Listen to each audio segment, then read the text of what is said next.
어서오세요. 괴담 들려주는 낚시꾼 괴담로 괴담14입니다. 단편님들, 기가 강한 터가 세다, 이런 말들이 있잖아요.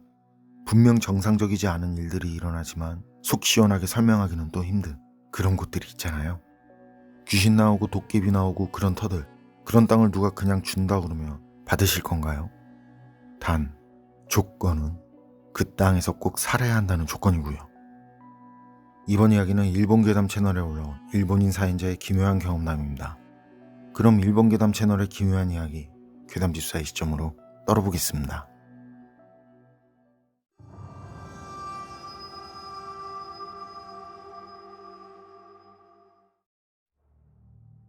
제가 소름 돋는 오사간 얘기 하나 해드릴게요.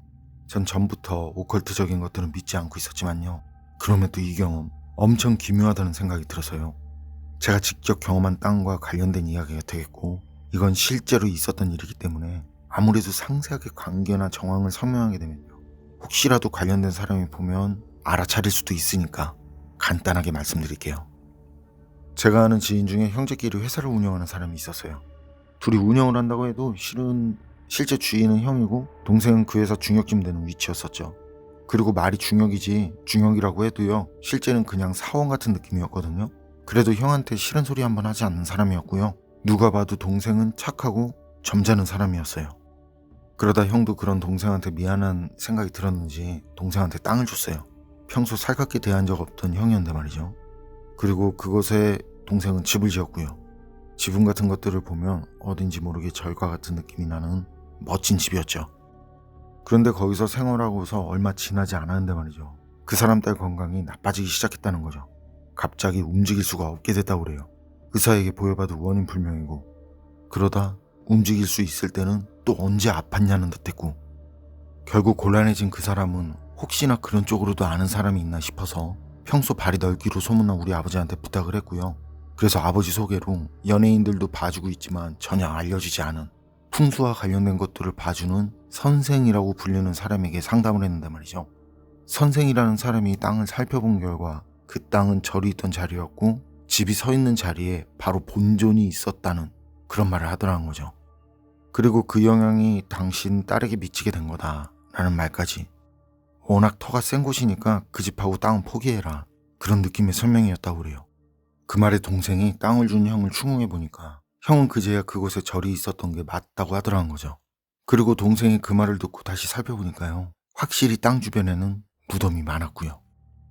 집을 포기하라는 말은 들었지만 이미 거금을 투자했고 가능하면 그 집에 살고 싶은 마음이었던지라 어떻게 안 될까라는 그런 마음이 동생의 희망이었던 거예요.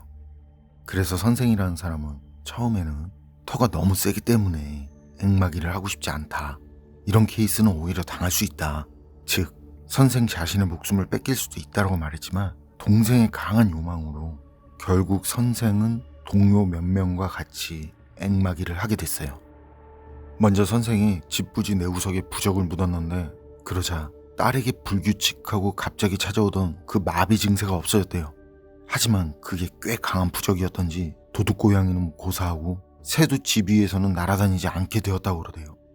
뭔가 만화나 애니메이션 같은 얘기죠. 그런데 이거 실제 이야기예요. 어쨌든 그런데 조금 지난 어느 날 그 집에서 키우는 개가 한 마리 있었거든요. 저도 기억하는 게 언제 봐도 늘 얌전한 개였는데 그 얌전한 녀석이 갑자기 쇠목줄을 끊고는 말이죠, 어떻게 알아냈는지 집 내구석에 묻은 부적을 모두 파내더래요. 그러고는 어딘가로 물고 가서 파묻었는지 부적도 없어지고 개도 보이지 않더래요. 그리고 그런 일이 있고 나서 바로 뒤부터 갑작스럽고 불규칙한 딸의 그 마비 증세가 또 재발했고요. 선생은 역시 부적 같은 걸로는 안 되는 건가, 꽤 강한 부적이었는데, 이런 말을 한 뒤에 이제는 정식으로 앵마기를 할 수밖에 없다고 하더래요. 그리고 얼마 뒤 동료 몇 명을 불러서 앵마기 불제를 지냈다는데, 어쨌든 다행히도 결과는 성공. 그 이후부터는 딸에게 더 이상 마비 증세는 생기지 않게 되었고 집에도 별일이 생기지 않더라는 거죠. 그리고 그때 선생이 하는 말이 말이죠, 그 집 생김새도 어딘지 모르게 절과 같은 풍으로 지어진 거, 그게 다 그 동생의 의도가 아니라요, 거기에 흐르는 어떤 기운이 그렇게 만들도록 유도해서 집 주인이 자신도 모르게 그렇게 만들게 됐을 거라고 하더라고요. 이거 뭔가 오컬트한 얘기죠. 그런데 실제 일어난 얘기입니다. 일본인 사인자 이야기는 여기까지인데요. 그런데 절이 있던 터라면 오히려 더 좋은 터가 아닌가요? 혹시 일본은 절이나 신사 주변으로 무덤을 쓴다는데 그래서 이게 우리나라와는 좀 다르지 않을까 싶기도 하고 말이죠.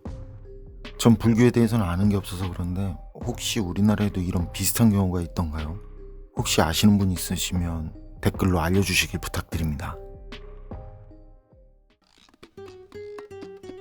괴담록 오늘 이야기는 여기까지입니다. 그럼 전 다음에 또 다른 사연으로 찾아뵙겠습니다. 늘 건강하시고 평온하세요. 함께 해주셔서 고맙습니다.